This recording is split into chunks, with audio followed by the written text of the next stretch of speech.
kayo sa kuya ni Angel na si Alfie.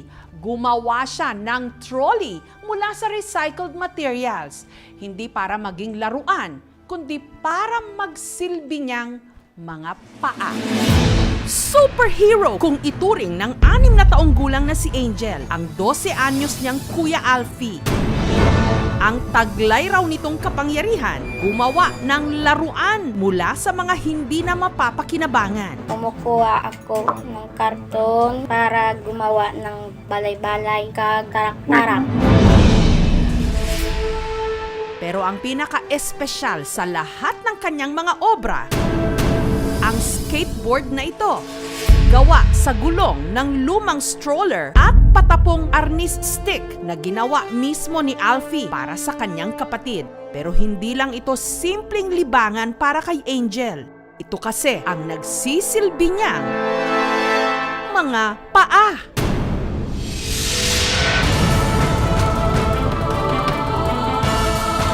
Si Angel ipinanganak na walang mga kamay at paa.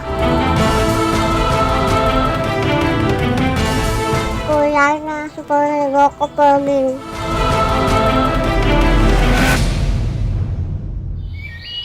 Dito sa Bagong Bayan sa Sultan Kudarat nakatira ang magkapatid.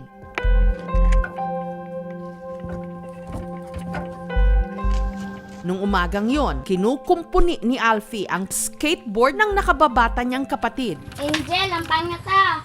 Kuya, maglakad siya parang penguin.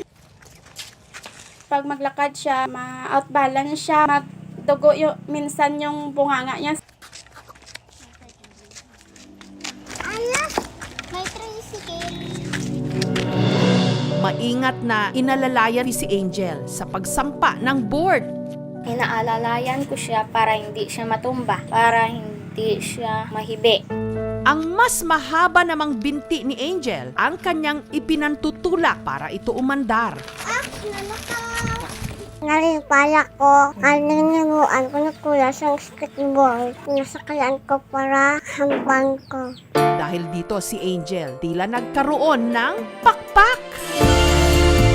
Sinasakay siya doon para makalabas, hindi masyadong mahirap. Nasunod ko mga kahampang ko. Nasabihin po nila ako sa kumpol. Umiyak po ako. Nagagalit po ako. Masakit po sa akin kasi binubuli nila si Angel. Naawa po ako. Taong 2014 nung nagkaroon ng postpartum eclampsia si Amalia nung ipinanganak niya ang ate ni Angel na si Mia. Na-paralyze ako sa kanya. Mga 5 buwan pa lang nabuntis po ako agad kay Angel. Pina-ultrasound po namin, sir, ng asawa ko. Nalaman namin na wala po talaga siyang 2 paa at 2 kamay. Sobrang sakit po, sir. Parang hindi matanggap. Tinatanong ko po palagi sarili ko kung saan po ba ako nagkulang. Ang tawag natin dyan is pocomilia.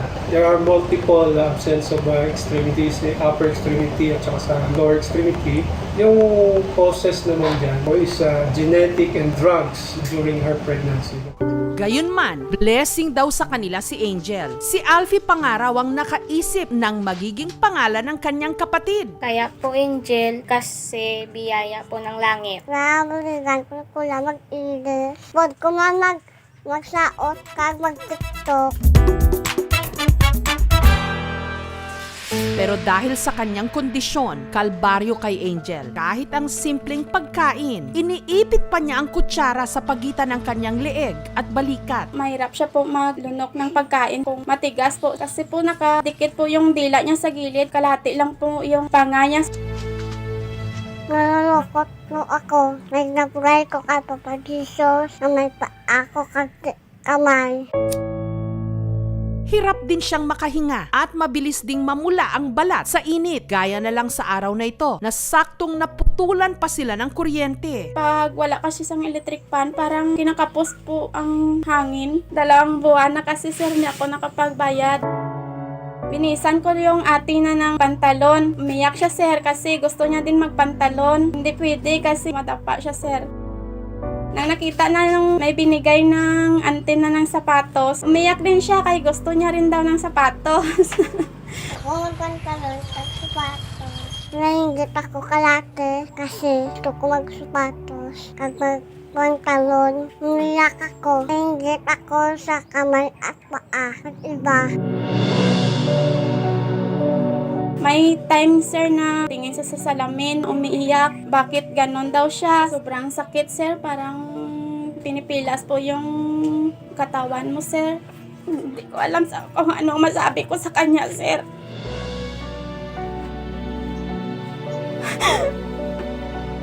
Kasi maraming tanong.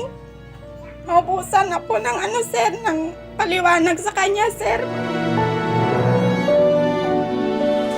Sa kabila nito, si Angel determinadong mag-aral. Pangarap daw kasi niyang maging abogado. Inipit niya po ng raso niya po, tapos 3 litra lang po ang makaya niya. Masakit daw yung lapis nga, sir, linalagyan ko po ng tela. Gusto ko pong makatapos sa pag-aaral para mabigyan ng paa at kamay. Pero hindi na kailangan pang maghintay ng matagal ni Angel dahil meron ng mga hulog ng langit na sasagot ng kanyang artificial legs. Yung sa upper extremity pa lang is medyo sophisticated na malabo. Pwede siyang magawa ng both above knee prosthesis. Magre-range siya ng more or less mga 30,000. One extremity, no? With the help of the prosthesis, pwede po makakalakad yung pasyente. Sinagot na rin po ng aming programa ang kanilang bill sa kuryente. Nagbigay din po kami ng kaunting pang-ayuda. Ang lokal na pamahalaan naman ng Bagong Bayan, naghandog din ng regalo sa kanila. Para sa you, baby. And of course, meron tayong electric fan. Mula po ngayong pasukan, tutulong po kami kung anong pwedeng maitulong namin kay Alfie. So Alfie, ito po. Sa iban pagid nga nagbulik sa amon, madamo gyud nga salamat. Ang Ginoo lang ang bahala nga magbalik sa inyo nga kaayo sa amon. Bilang pasasalamat sa kanyang Kuya Alfie, si Angel naghandog ng espesyal na liham sa kanyang real-life superhero. I love you. Thank you.